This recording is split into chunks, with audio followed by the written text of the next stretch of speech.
कल कथा चल रही थी, भगवान कृष्ण का अवतरण हुआ।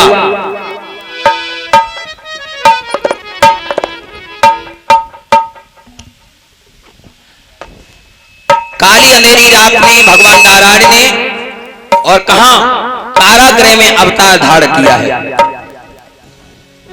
और कारागृह में थोड़ा इसको पीछे से लिया जा रहा है। मैया ने अपनी गोद से उस मासूम बच्चे को एक कपड़े में लपेट करके और आज गोकुल नगरी के लिए प्रस्थान कर दिया। मां ने दुहाई दी, रो करके एक ही बात कही, क्या?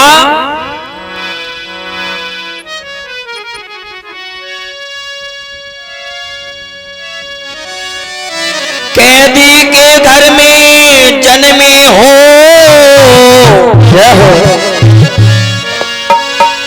दुनिया की कैद छुड़ाने को उपसर्ग तुम्हारा करती हो, दुनिया का भार हटाने को।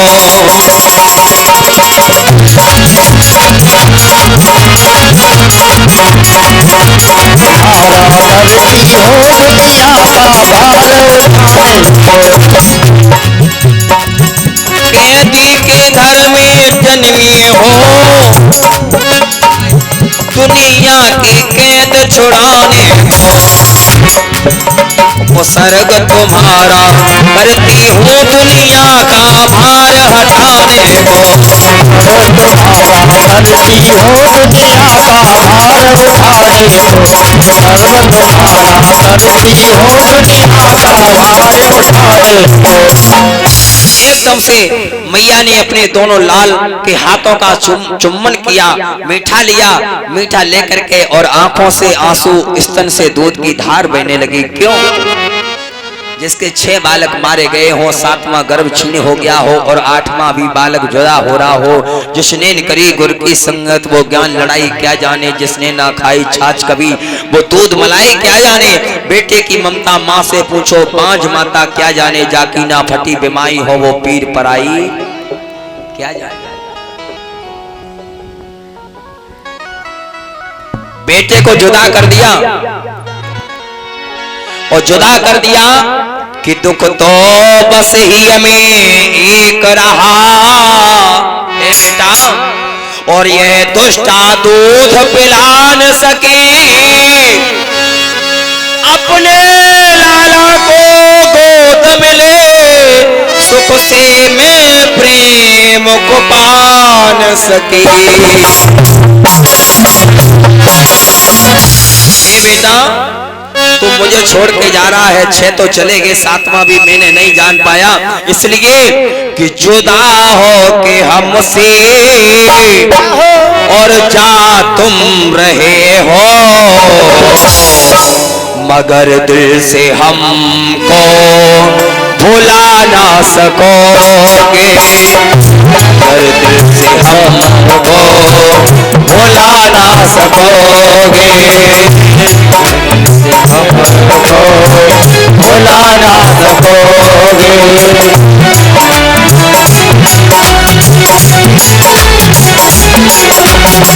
जुदा हो के हमसे जा तुम रहे हो, जुदा हो के हमसे जा तुम रहे हो, मगर दिल से हमको भुला ना सकोगे, मगर दिल से हमको भुला ना सकोगे।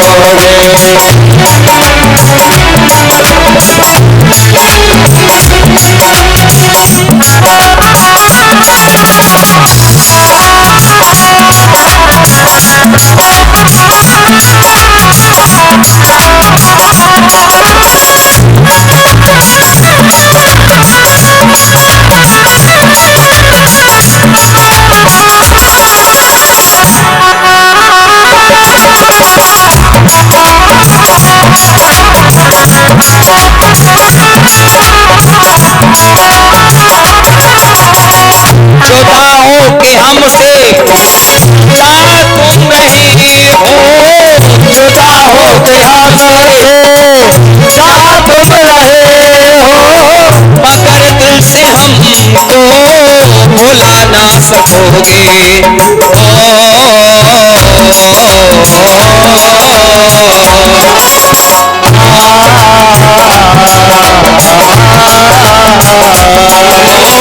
जुदा हो के हमसे चार तुम रहे हो, मगर दिल से हमको भुला ना सकोगे। और इस आग में तुम भी जलते रहोगे, इस आग में भी तुम जलते रहोगे, मगर राज दिल बता ना सकोगे, मगर राज दिल बता ना सकोगे।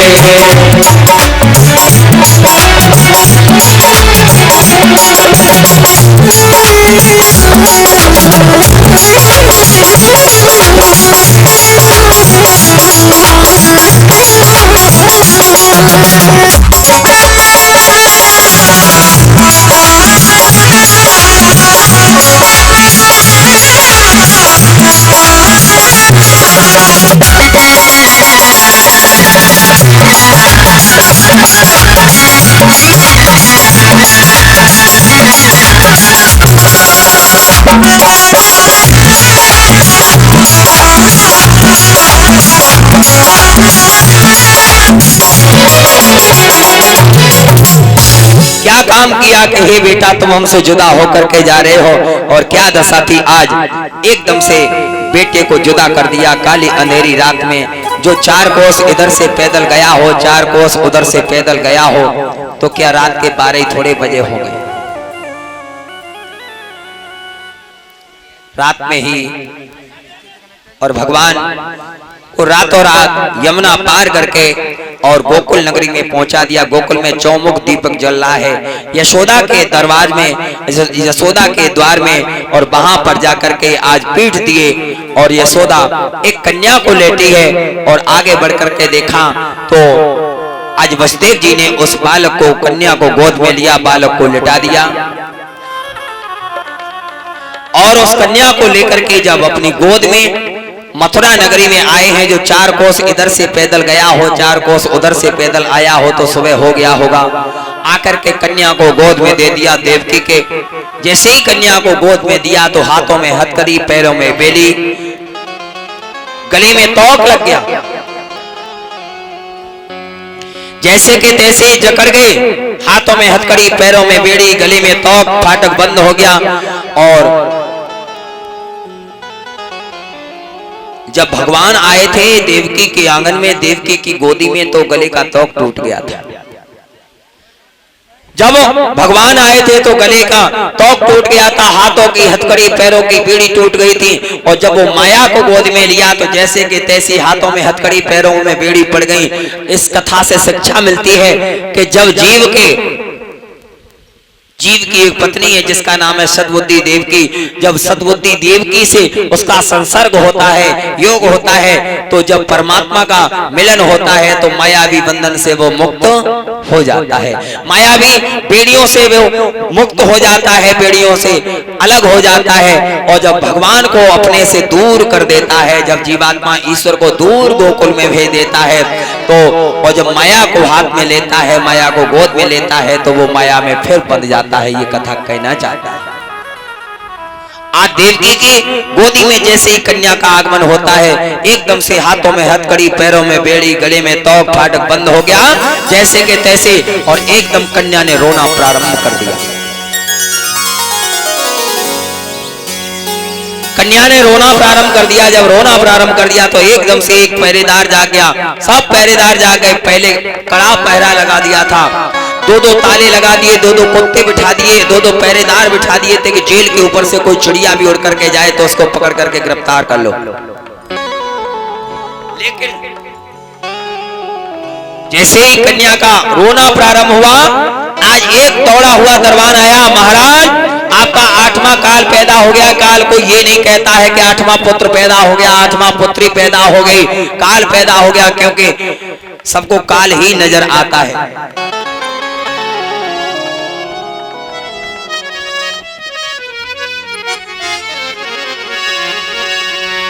कि जाके मन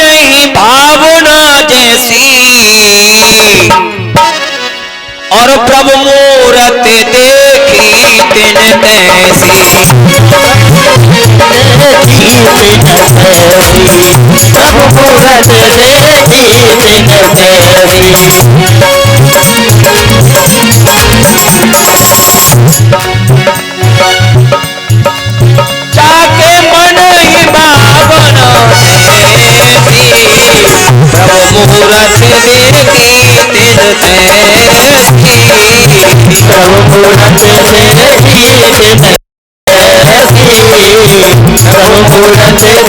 तैसी प्रभु मूरत देखी दिन तैसी। जाके मन ही भावना जैसी जाके मन भावना जैसी यके प्रभु मूरत देखी तिन तैसी प्रभु मूरत देखी तिन तैसी प्रभु मूरत देखी तिन तैसी प्रभु मूरत देखी तिन तैसी। जाके मन ही भावना जैसी प्रभु मूरत देखी तिन तैसी।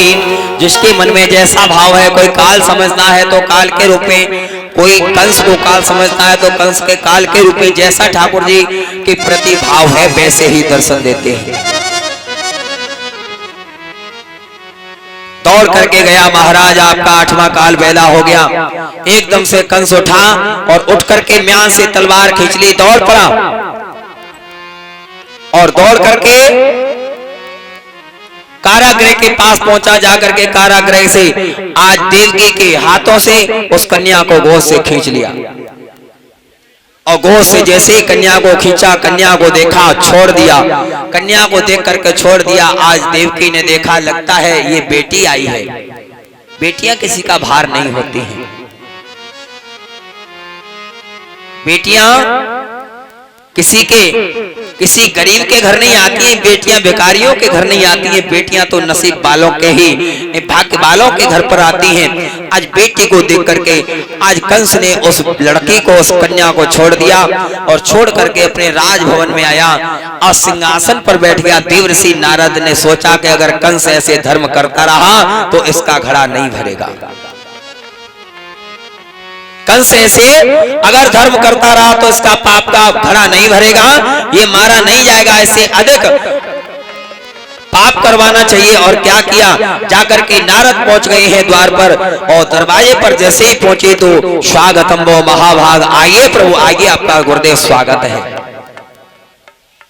स्वागत किया, आसन दे दिया, आसन पर बिठा दिया और बिठाने के बाद में क्या काम किया है। आज नारद कहने लगे, अरे कंस तो बड़ा प्रसन्नचित्त दिखाई देता है। कंस कहने लगा, गुरुदेव प्रसन्नचित्त क्या, हम तो ये समझते थे कि आदमी ही झूठ बोलता है। हम ये सोचते थे कि आदमी ही झूठ बोलता है, लेकिन आजकल तो देवी देवता भी आकाशवाणी झूठी करने लगे। बोले क्या हुआ? उन्हें आकाशवाणी में शब्द उठा था कि 8वां काल पैदा होगा, लड़का पैदा होगा, लेकिन लड़की पैदा हुई है। बोले काल तो आया है, पैदा तो हुआ है। बोले कौन हुआ है? बोले कन्या पैदा हुई है। तो एकदम से नारद ने घुमा दी बात और कहा 8वीं लड़की है। हाँ, अरे लड़की है, अगर लड़का के रूप में भेज देते तो उसे मार देता, इसलिए 8वीं लड़की है, लड़के के रूप में परिणत किया है। जब वो धीरे धीरे बड़ी होगी, जब उसका विवाह होगा तो उसका पति आएगा, वो कौन सी गिनती में आएगा? बोले वो भी 8वां होगा तो वो लड़की नहीं मारेगी तो मारेगा, उसका पति मारा जरूर जाएगा।